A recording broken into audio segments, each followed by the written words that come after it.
For today's vlog mga kananay, ako po ay magluluto ng sweet and sour para sa aming tanghalian na ulam. Kaya nakikita nyo po ay nagpiprito po ako ng isda, tilapiyang isda.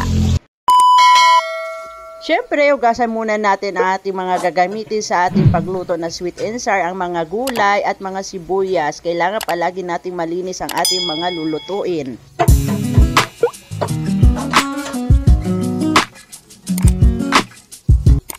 At syempre, pagkatapos natin hugasan yung mga gulay, isang tabi muna natin at patuyin natin ng konti. At pagkatapos, tingnan ko rin yung aking sarili bago ako magluto. Ayan, para naman maaliwalas din ang aking mukha sa pagluto. Ayan, simulan na po natin mga kananay ang paggayak ng ating mga kailangan sa pagluto ng sweet and sour. Syempre, hindi mawawala ang sibuyas. Tapos yung binili ko pong carrots at bell pepper. So ayan po, ini-slice ko na po siya para sa pagluto ko ay naka-ready na po ang aking mga gagamitin sa aking pagluto.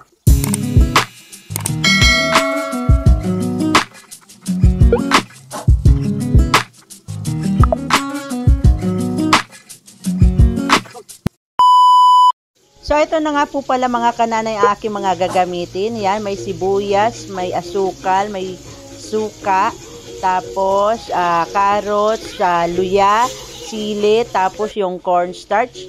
So ayan po yung mga aking mga gagamitin sa pagluto ng sweet and sour.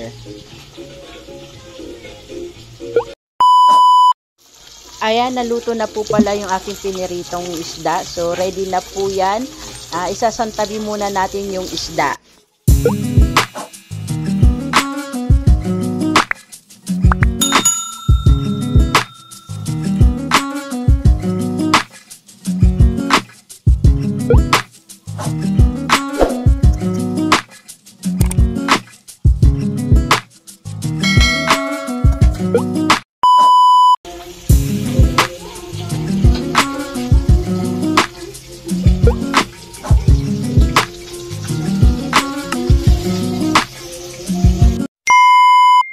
Sinimulan ko na nga po pala mga kananay ang paggisa ng aking sweet and sour. Nailagay ko na po yung sibuyas, bawang.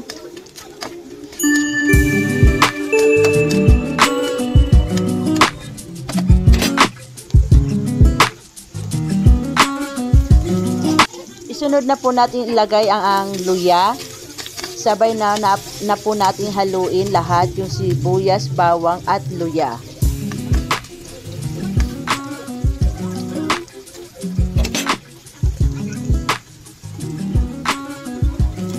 Ilagay na din po natin yung carrots. Halo na po ulit natin doon sa mga ginisang bawang, sibuyas at luya.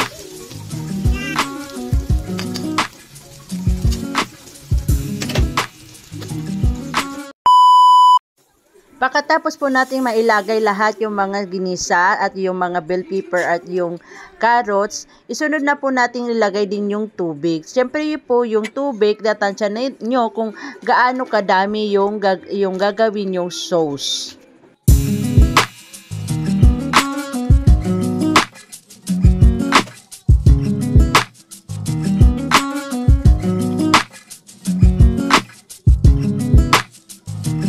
Lagyan na po din natin yan ng konting toyo lang po.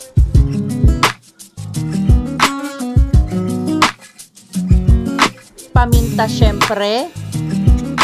At seasonal, magic sarap.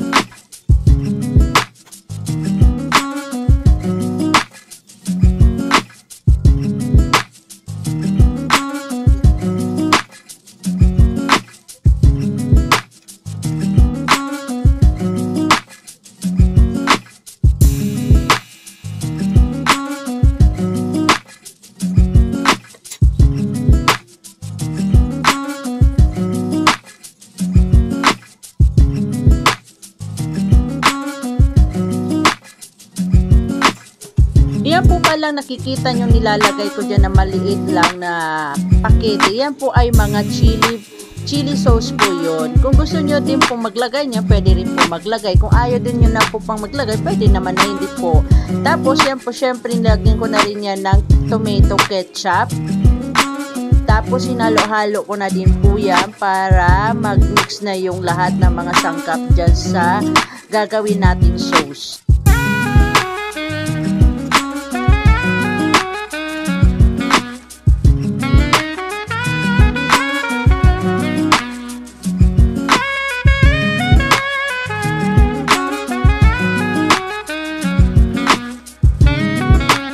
Tikman muna po natin yung alat niya, kung okay na po yung lasa, kung medyo maalat o matabang.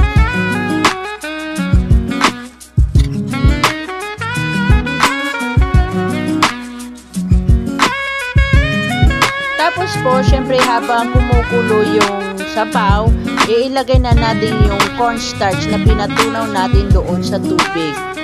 Tansyahin nyo rin po yung cornstarch nyo kung marami yung gagawin yung sauce. Yun din yung itatansyan nyo doon sa cornstarch. Syempre hindi po mawawala yung suka, ilalagay din natin yung luka, kaya nga po tinawag natin sweet and sour yung ating ulam na yun. Dahil meron siyang konting suka at konting tamis na galing sa asukal.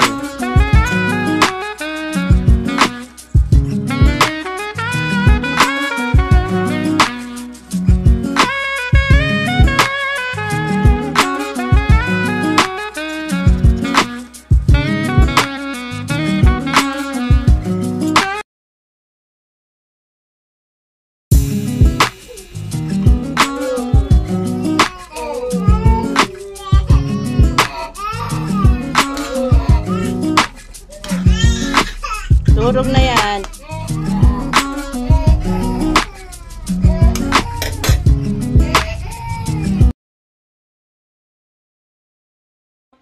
Ayan mga kananay, luto na po ang aking sweet and sour na sauce. So nakikita niyo po kumukulo-kulo pa at ayan, pwede na pong kumain kasi po luto na yung sauce na yan.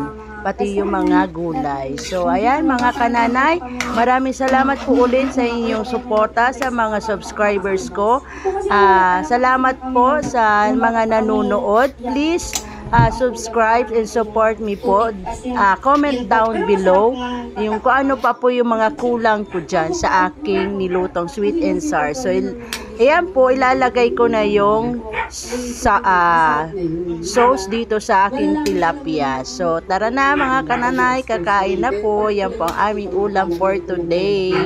So, for today's video, sweet and sour ulam ideas. Thank you so much for watching. Please subscribe to me and comment down below. Maraming salamat sa panunood. Bye!